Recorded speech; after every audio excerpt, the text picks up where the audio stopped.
Gentlemen, hey, congratulations for Enhanced. Thank you. Thank you.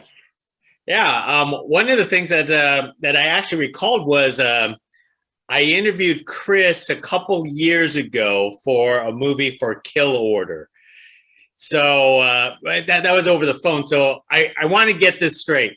This is by no means the sequel to Kill Order that everybody was hoping for.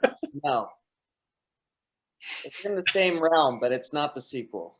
The same realm. So basically, yeah, it's in the same universe, but it's not the sequel. Okay, well, James, then tell us where the original idea came from for Enhance in this case. The original idea did spawn from Kill Order. We wanted to do something within that sort of world or realm or something with those types of sci-fi powers and abilities. And then we also wanted to position Chris in a different kind of role and wanted to place him as a villain. So those things are what spawned the initial story discussion. And myself and my writing partner, Matt Naiman, we kind of spun it from there. So even when we were writing it, we're like, are we going to take this as far as making it a direct sequel or are we not? And then we decided, no, we're not. We're just going to stick within this story of George and Anna and save the sequel to Kill Order for when we feel we're ready. Chris, I remember speaking with you because you're such a professional stuntman, but you also enjoy the acting. And this time around, you played David the villain, where the last time was David the victim. So talk about your transformation of playing Davids in the same realm. Well, for Enhance, it was quite a challenge, but it was a lot of fun playing the antagonist and playing a character that has no empathy or sympathy for anyone or anything he does, just a single goal in mind, and that's to get home. And in his mind, he is in the right for doing it because he was wronged and taken from his home. So it was a lot of fun. Playing, like it's pretty much polar opposite from the David in Kill Order than the David in Enhanced. But it was just fun playing that other end of the spectrum and getting some revenge, I guess you could say, on people. Mm-hmm. Now, both of you are brothers in real life. How does this relationship work on screen when the camera turns on? Or do you guys actually get into conflicts yourself? No, in a working environment, we don't really get into conflicts. Very rarely. If we do, it's no different, I think, than any other professional dispute. We're both professionals, been working in the industry for a long time, so we know enough by this point at this age to leave personal issues at the door. When we were younger, they would creep in when we were working on projects together, but now we're at a point where we're very respectful of each other's craft. We want to grow at the same time, same pace, and we're just about what's best for the project and what's best for the future. Chris, did you do a lot more fight coordination on this one? Because I remember the last film you did a lot of coordination. Yeah, I did some, but we also working with the same team, Team 2X. Our group is growing as well, so they were able to do a lot of it as well. We kind of do it together as a team, so it's a very easy collaboration. And of course, if it's my character fighting, like there's certain moves and choreography I would want in that inspired me from my character, which I think is really important, not just to have random punches and kicks, but to come from a place of why is David doing that? Why is he breaking his arm that way and things like that? Chris, I know I've asked you before, but did you have a stuntman for your stunts this time around, or did you try to do everything?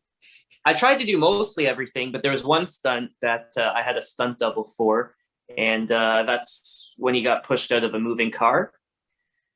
I could have done it, but it's definitely not worth the risk if something were to happen, and then we'd have to shut production down. But all the fight choreography and things like that, I try to make sure I do 100% of that, because that's, for me, that's just as much fun as doing the acting part, is because it is acting. Like, doing fight choreography and stunts, to me, is acting as well. It's just a physical acting, you could say.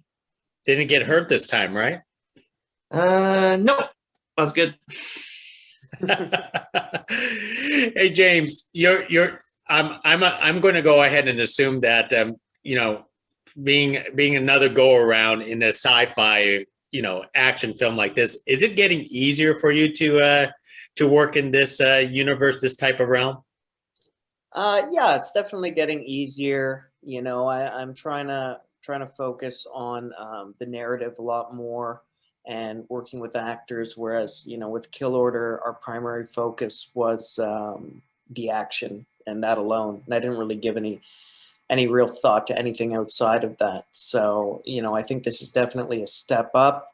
If anything, we didn't have as many days for action on this one as we did for Kill Order. So the action side, we had to move very swiftly and plan ahead. And because we've already done a couple, we were able to accomplish a lot in a short amount of time.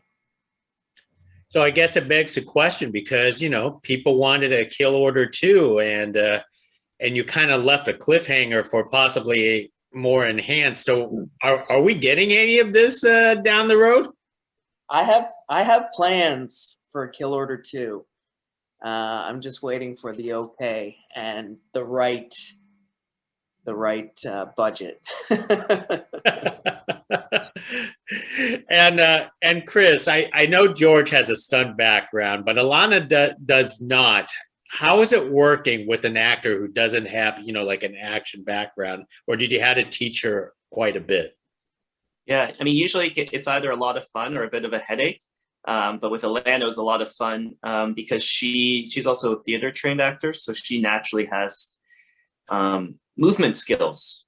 And sometimes it's actually better if you have somebody that can naturally move and has no martial art background. It's like painting. Like, sometimes it's good to have a blank canvas, or else somebody that you have to fix techniques for. So she put a lot of work in, and our team trained her to get her up to where she is now in her abilities. But it was a lot of fun because it's cool to see the development of that side of the physical stuff as we're going through the film. And then she kicked butt on screen. So crazy.